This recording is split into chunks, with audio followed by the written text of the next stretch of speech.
আসসালামু আলাইকুম। আজকের রেসিপি হচ্ছে পাকা আম দিয়ে মজাদার কেক তৈরি। এই কেকটা দেখতে যেমন দারুণ, খেতেও কিন্তু অনেক নরম এবং টেস্টি। আমের এই ভরা মৌসুমে যদি এই কেকটা তৈরি করে না খাও তাহলে বুঝতেই পারবে না যে এই কেকটা কতটা মজাদার। দেখতে যেমন নরম, খেতেও কিন্তু একদম অসাধারণ। তো চলো ভিডিওটা শুরু করে দিই।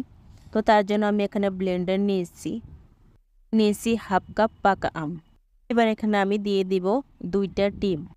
অনেকে আবার আমের কেক তৈরি করতে ডিমটা বাদ দেয়, তবে আমার কাছে মনে হয় ডিমটা দিলে কেকটা আরও বেশি নরম এবং সফট হয়। এবার দিয়ে দেব হাফ কাপ চিনি আর হাফ কাপ সয়াবিন তেল। আজকের কেকটা আমি ব্লেন্ডারে বিট করে তৈরি করব, তার জন্য আমি ব্লেন্ডারে সব কিছু দিয়ে এবার ঢাকনাটা লাগিয়ে ভালো করে ব্লেন্ড করে নেব। যে কোনো কেক কিন্তু এই একই উপায়ে ব্লেন্ডারে বিট করে তৈরি করলে অনেক সুন্দর হয়। আমি এর আগেও কয়েকটা কেকের ভিডিও দিয়েছি, চাইলে তোমরা দেখতে পারো। এবার এটাকে আমি একটা সাইডে রেখে নিয়ে নিলাম 1 কাপ ময়দা, হাফ কাপ গুঁড়া দুধ, 1.5 চামচ বেকিং পাউডার আর হাফ চামচ বেকিং সোডা। এবার সব উপকরণগুলো আমি ভালো করে চেলে নেব। যে কোনো পারফেক্ট কেক তৈরি করতে হলে শুকনো উপকরণগুলো ভালো করে চেলে নিতে হবে, তা না হলে কিন্তু কেকটা একদম পারফেক্ট হবে না। তো এবার সামান্য লবণ দিয়ে আমি ডিম আর আমের মিশ্রণটা এবার শুকনো উপকরণের সাথে ভালো করে মিশিয়ে নেব। মেশানোর কাজটা একটু সময় নিয়ে মেশাতে হবে যাতে কোনো দানা না থাকে। যদি কোনো দানা থাকে তাহলে কিন্তু কেকটা একদম পারফেক্ট হবে না। তো আমি এখানে যেহেতু গুঁড়া দুধ ব্যবহার করেছি, লিকুইড দুধ ব্যবহার করিনি, সেই জন্য সামান্য একটু পানি নিয়ে আমি ব্লেন্ডারটা ধুয়ে এবার ভালো করে মিশিয়ে নেব।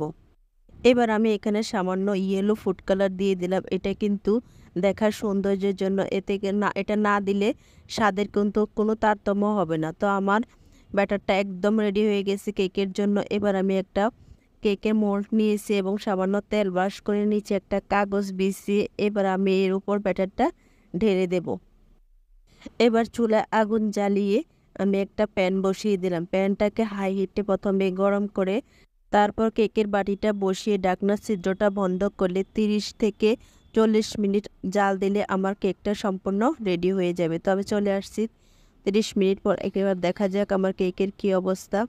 অন্য সব কেক হতে 40 মিনিট সময় লাগে, কিন্তু আজকের কেকটা তৈরি মাত্র আমার আধা ঘন্টায় হয়ে গেছে। তো আমার কাঠিটা একদম ক্লিন এসেছে, তার মানে আমার কেকটা হয়ে গেছে। এবার কেকের বাটিটা পাতিল থেকে নামিয়ে একটু ঠান্ডা করে তোমাদেরকে আমি দেখিয়ে দিচ্ছি যে এটার কী অবস্থা। কেক সাইডটা আমি ছুরির সাহায্যে একটু ছাড়িয়ে নেব, তারপর এটাকে উল্টে দেখো মার্শাল্লাহ কেকটা কি সুন্দর হয়েছে, একদম নরম এবং সফট হয়েছে।